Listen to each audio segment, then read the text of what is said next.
Welcome back to the vlog, and welcome to Wanakippa, Papua New Guinea. My name is Ryan. We're heading back to Goroka today. I just dropped off a medical crew that's going to be doing a clinic thing for the whole week out here, so let's go ahead and get started. Igniter's on, fuel pump on, low on and low start. After the NG comes up over 14%, we'll introduce our low idle, or fuel. Launch my NG first, making sure that it's coming up over 35%. Once it does, I bring my eyes up to the ITT and then watch the trend of the white needle. Igniter's off, fuel pump off, generator on, pop forward, V2 on. Once the amps start coming down, we'll throw our alternator and our aux bus on. Alright, here we are in Papua New Guinea, the little blue dot way up here. And today we are going to be heading back to Goroka, which is about in here somewhere. It's like an hour and 10-minute flight back to Goroka. Our fuel caps and selectors are good. Our controls are good. We'll turn Betty off for takeoff. We're heading back at 17,000 feet if it works out for weather today, which is an instrument. Just 5,500 pounds today because I am empty. The rotate's going to be 55 knots. If I had to come back in, 64 knots. Get our radar going. We are in Zulu today, so I need to put my radar on standby mode so the gimbals start warming up. All stations want to keep 128.5, November Tango Zulu taxiing. Want to keep Goroka. We'll be on climb 17,000. Looks like there's a dog on the runway. I was watching that guy over there with the red shirt. There was another guy. A crazy guy. Yes, they have them here. Crazy guy who was, running around and getting too close to the helicopter a minute ago, so the things that you don't think of that you have to deal with as a bush pilot in Papua New Guinea. And all the people start tensing up when this guy comes close and start pulling out their bush knives and their sticks, then that's a cue to keep your eyes open and see what's going on. Alright, flaps are coming up to 20 degrees. We'll get our trim set up while that's going.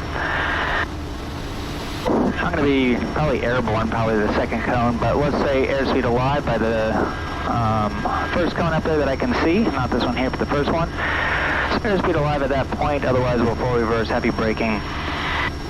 Pull off and shut off if we are going off. After takeoff, pitch for 85. Consider EPL immediately. Consider feather. Otherwise, cut off, pull off, and shut off. 80 full flaps, emergencies, masters, and crack my door.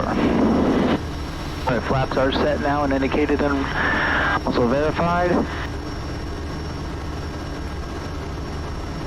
For ignition, our lights are bypass. 31 degrees, 2,000 feet. 1480, so 1430. Ignition condition, flaps 20, fuel and harnesses. Checklist is complete. Right, 1430, rotate 55.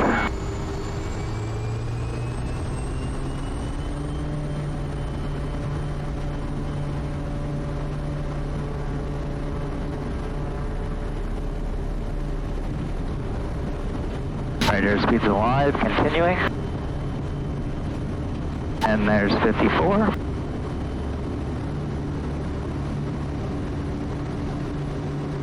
Pitch for 85 knots as we climb out of here. I should be having a helicopter come back in here shortly, so I'll make a quick call. All stations want to keep at 128.5, November Tango Hotel. November Tango Zulu just departed. Want to keep, we'll be on climb 17,000. And all stations want to keep helicopter Tango Hotel is 2 miles to the east, and I'll be I got November Tango Zulu in sight. Have a good flight, Ryan. Thanks, you too. See you later this week. We'll see you. Alright, so he's got me inside. He's probably just going to go over top of this ridge right here. Like I said, we're going up to 17,000. I'm not going to be able to outclimb these clouds, so more than likely what I'll have to do is follow down the valley. Alright, now that we are over 1,000 feet, let's push our nose over, start getting our flaps out so we can get back up to our best rate of climb. So over 85 knots, I'm going 10 degrees of flaps. pulling back on the yoke just a little bit. It does have auto trim, which is pretty nice. It's not quite all the way there, but it's pretty close. I'll bring our prop back to 2,000 RPM. With some trim, and we'll trim it out for around 100 knots for a climb. That's going to give us our best rated climb, get the most amount of altitude in the shortest amount of time. And then we'll follow this valley out here until I can get out over top of those clouds. The one nice thing about flying in Papua New Guinea is 99% of the time all the valleys are really, really nice weather, and the clouds all just stay on top of the mountaintops, at least until the afternoon. I think by 1 o'clock, expected to have a lot of rain in the Goroka Valley area. It's just 11 o'clock now, so I should be getting back around noon by the time I get there, so I think it'll probably just be starting to build, but I shouldn't have any issues getting back in today. Orders be at 861, November Tango Zulu departure. November Tango Zulu, motion guide. November Tango Zulu departed 1 Akipa, time 59er, tracking 098, on climb 17,000, estimating buyer gap 40. November Tango Zulu, second level on climb 2. On climb 17,000, November Tango Zulu. November Tango Zulu, no reported traffic. Time 10, contact Melding on 128.845, no contact 6538 to 6598. Time 101, 28.5, 6538.98, November Tango Zulu. Tango Zulu. Alright, I'm going to go ahead and just set up a timer for 10 minutes. That's when he wants me to switch over. Otherwise, I'll probably get not available. I'll probably get distracted and forget to call. That's odd. Usually TAWS doesn't do that, so he had that problem with another one of our airplanes recently as well. Now it just came back on, so yeah, I don't know what that is. Once I get around this next corner, it should open up because this is the direction the valley is going, and I should be able to just continue my climb all the way out with no issues whatsoever, all the way up to 17,000. I'm expecting, let me throw autopilot on real quick and turn TAWS off. That way, the reason why I turned TAWS off is because my head's down.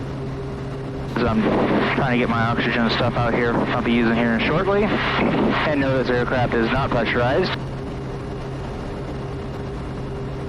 We have to wear oxygen anytime we are over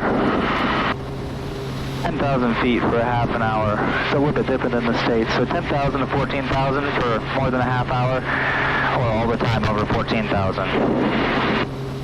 Yeah, I was just dropping off a medical crew as well as a dentist as well, and then they're going to be heading out to another village and then the helicopter for the week and doing a whole medical clinic, vaccinations, and all that medically stuff that they do. So yeah, thankful that they're here, that they can help out the PNG citizens. That's really cool, and I'm glad to be able to be a part of it and fly these guys out here.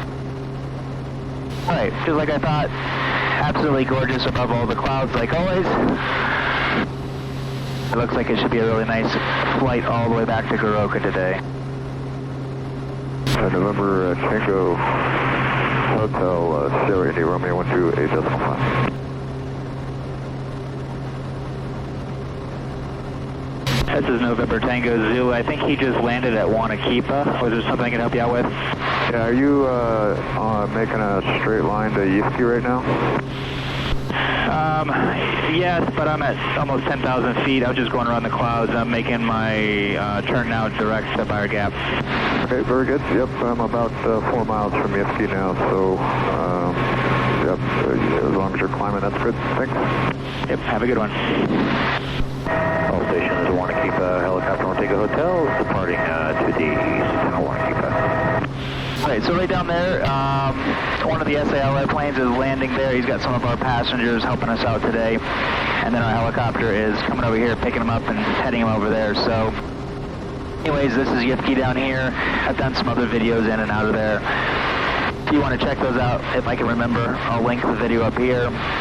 Going down this valley right here, I think it's the Lagaipe River. Really, really cool. really, really steep and amazing jungle and rainforest and stuff, so. So we're just passing through 11.5 now. I'll just go ahead and throw this on now. So I put down my oxygen just down here, and then I'm just going to set it, and I'm just going to set it a little bit, like a couple thousand feet higher than what I'm going to, because I don't think that these cannulas that I'm using today work quite as well as just a straight cannula. But the nice thing about it is it doesn't make your nose run all the time. So I like these better, even though you look kind of dumb wearing them. But they do save oxygen and they don't make your nose run, so that's really nice. And they also have this pulse oximeter. I always check it a few times as I'm going up. Some of you guys have made comments about, oh my gosh, you're only at 90. I'm never that high. I'm only at 94 at like 4,000 feet. I've talked to my doctor about it, and he's like, you know, honestly, if you're at 90 all the time, okay, then maybe we need to consider something. But if it's only for an hour flight, 2-hour flight or whatever, then it's not going to do any long harm. All right, it's been 10 minutes. Let's give him a call on 128.5. See if we can get a hold on that. I don't think I'm going to get him on HF today. Today, 128.5, November Tango Zulu transfer.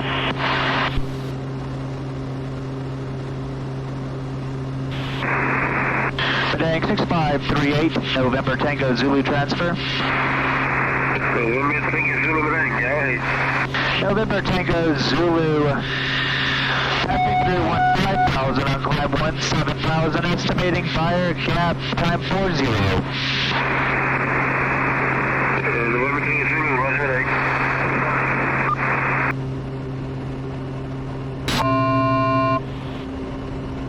That chime just lets me know I've got 200 feet left to go. In case I don't have it set up on my autopilot, what I can do is just hit the vertical speed and the altitude select together, and then it will just level off on its own.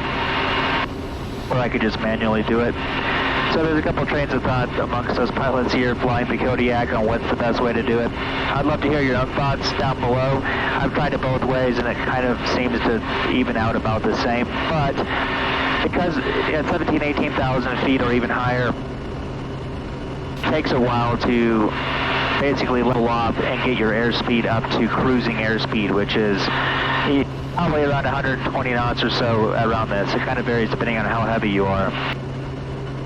So is it better to level off and then just slowly get your airspeed up, or climb through 200 feet past wherever you're going and then descend really quick and then get your airspeed up quicker that way? Well, it's all about the same to me, and it really doesn't take that much difference. But anyways, yeah, if you have an opinion about that, leave a comment down below. I'm interested in hearing your thoughts. All right, we are just now approaching Hagen's airspace. You can kind of see it's this kind of weird shape like that. Once we get in here, this is Buyer Gap. That's when we're going to go ahead and call the tower, because we're just going to go right on through it. And then we're at 17,000 feet. We're going to give them a call, and they'll transfer us through, and then we'll be transferred right back over to Madang here in just a couple of minutes anyways. But that's another 2 more minutes, we'll do that. One of the nice things about heading back to Goroka, specifically on this route, this time of day at 17,000 feet, is you don't have to like just weave your way through, because it seems like this whole route until you get to the basically Mount Hagen on to like the Wagi Valley area, all the clouds just pretty much stay at like 9,000 to like 14,000 feet or somewhere in there, and so usually we would go back at maybe 11,000. So you have to sit there and wiggle all the way around and up all the valleys and stuff. It's such a huge pain. So at 17,000, it's so much nicer, especially in the morning. By afternoon, all this will probably be up to 20, 30,000 feet. But right now, I'm able to just make it over top of all of them, and some of them are starting to pop up through 17,000, but... Hagen Tower, November Tango Zulu. November Tango Zulu, Hagen Tower, go ahead. Good day, November Tango Zulu, Buyer Gap 17,000, estimating north of beam of 45, Garumban 51, and Goroka 11 next tower. November Tango Zulu, call again north, beam Hagen. Call again north of Beam Hagen, November Tango Zulu. Right, autopilot, you're just going to turn me right through that cloud, so let's just stay on my heading for a few more minutes and then we can do what you want to do. And once it gets close to like actually intercepting into your course, it will just automatically like, turn 30 degrees so it has a nice intercept angle rather than just keeping your super slight intercept angle and then eventually joining it. So wanted to go just a bit further because this cloud's just popping up just through 17,000, just a few more feet. So we'll go around it and then I think it should open up all the way down the Wagi. I'm thinking, we'll see. Usually it does, maybe until Chimbu.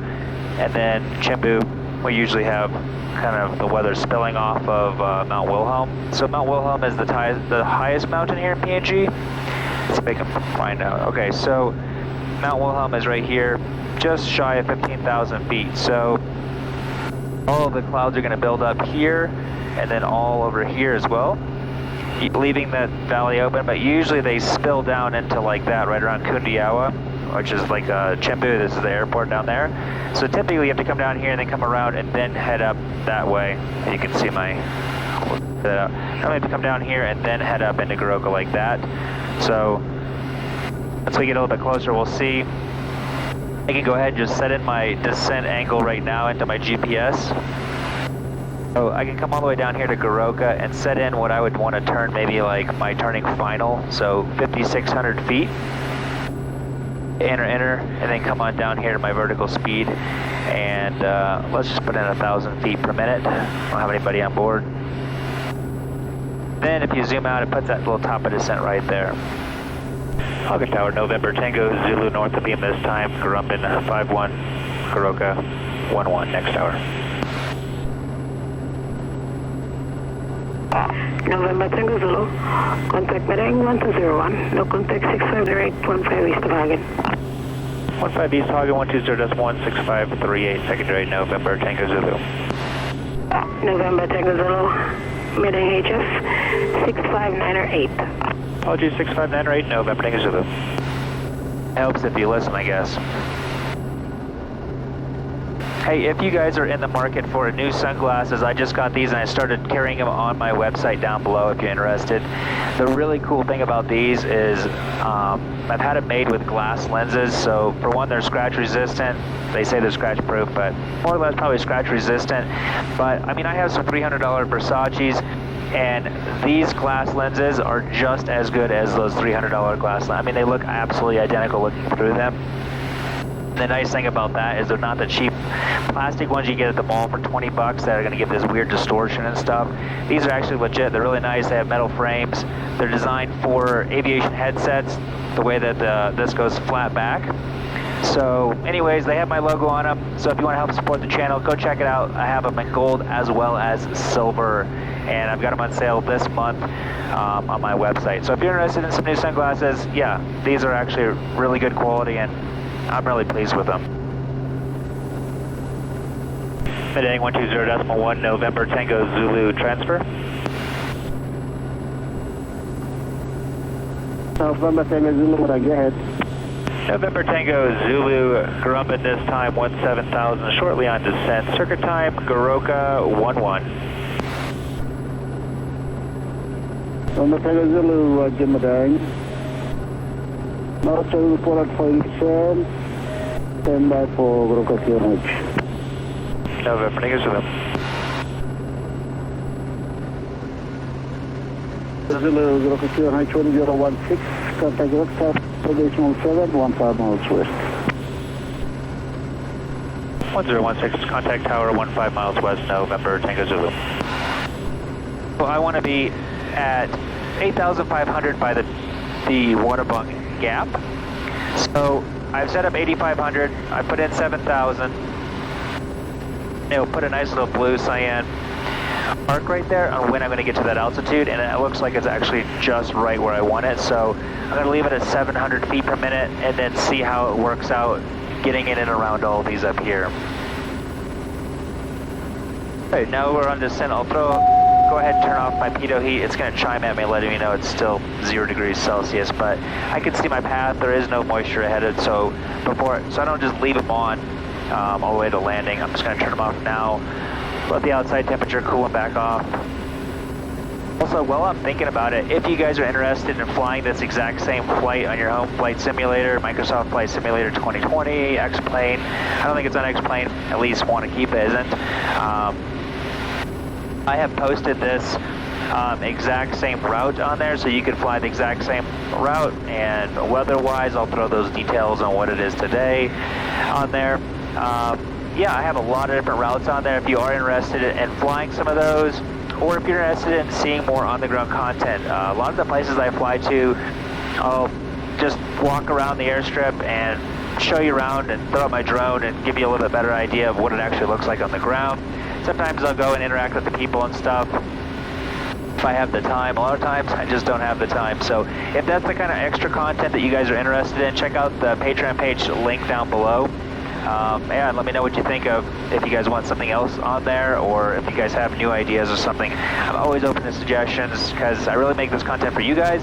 I'm not out there watching my own videos. So anyways, yeah, thank you so much for taking the time, you guys. I really do appreciate you guys watching, leaving comments, giving a thumbs up, because it really has helped my channel grow from 2,000 subscribers all the way up over 100,000 now in 6 months. So really, I really do appreciate it. Because we are in the descent, I'm going to go ahead and put in 1016 on both of my altimeters. That is what the Goroka local QNH is, or altimeter setting. And that's equivalent to 3002, it looks like, if you're wondering if you're in the States or somewhere that uses it the other way. Right, because it's not really raining that hard, I'm going to just go over here and stick my nose over here to see if I can just go straight, more of a direct to Goroka, rather than going another 5 or 6 miles more south. Because it's not really raining that hard, I'm just going to head over here just to see what it looks like. If it's worse than what I think it is, I can always head out to the south more, come in through the Kodiak gap, but I think that this should work. I think there's just a tiny bit of rain in between us, which kind of makes the visibility more poor. Start up our landing checklist. Our selectors, fuel selectors and brakes are good. Our TAWs will leave enabled for the time being. Our VREF, we're landing at 5,200 feet, or 5,200 pounds, so our approach speed is going to be 62 knots at the slowest. 1 miles to run Goroka. We can't really do a lot more left on it, and we'll talk about the rest as we get a little bit closer. Alright, looks like I can go right through there. You can see the ridges for the Dalo Pass on the other side through the clouds. I think it's just a light misty rain right here, other than going all the way down to the south. Clouds don't look like they're moving around a lot and building very fast right here, so that's the only reason I'm going to wiggle my way through here. Otherwise, I wouldn't do it. Alright, 118.7 for tower. We'll switch over here. Vertical track. 2 miles Vertical to track. go. We'll also flip our landing light on. We'll do our engine inlet here in just a minute. Below 140 knots. I'm just about there right now, so let me slow down a bit more. Alright, below 140, we'll do bypass. Yep, now we're out of the rain. Looks nice and clear again. Goroka Tower, November Tango Zulu. November Tango Zulu, Goroka Tower, Aberdeen again, Ryan. Aberdeen Ridge, November Tango Zulu, 15 miles to the west, passing 10,000. Tracking for the Dalo, your circuit 10. November Tango Zulu, runway 35 right, wind is slightly variable, QNH 1016, and turn left downwind, report left downwind. Track 4 left downwind, 35 right 1016, November Tango Zulu.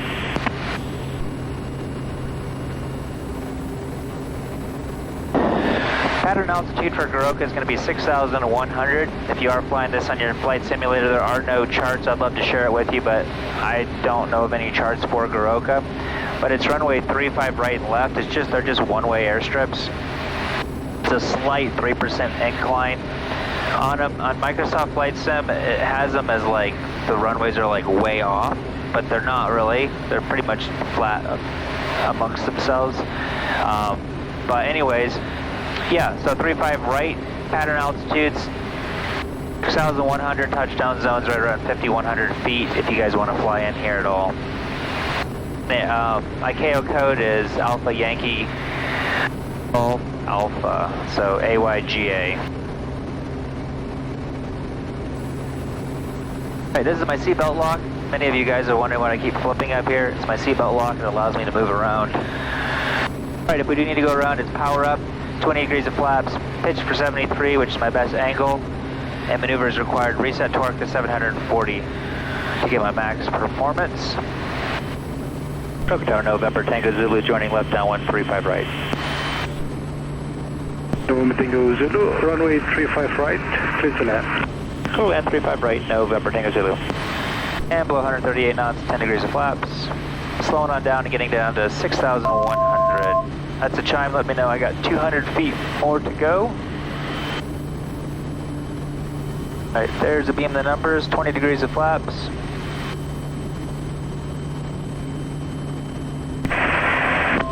Alright, just losing 300 feet, now turning base.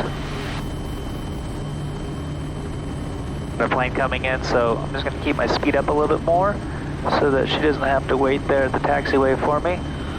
We'll come in closer to 72 knots on final rather than 62 knots. And turning final, full flaps checklist is complete. No tailwind on landing today. Typically we have tailwinds coming in here to Goroka. The most I've had was a 22 knot quartering tailwind on landing. That's exciting. Actually, I'm just going to keep 80 knots because she's already at the taxiway. And like we'll have some sinkers right here. I'm expecting that. Always lots of turbulence coming in here and lots of little bumps. Because I am coming a lot faster, I'm just going to start reducing my power now. I'll float for half the runway and then go ahead and go idle.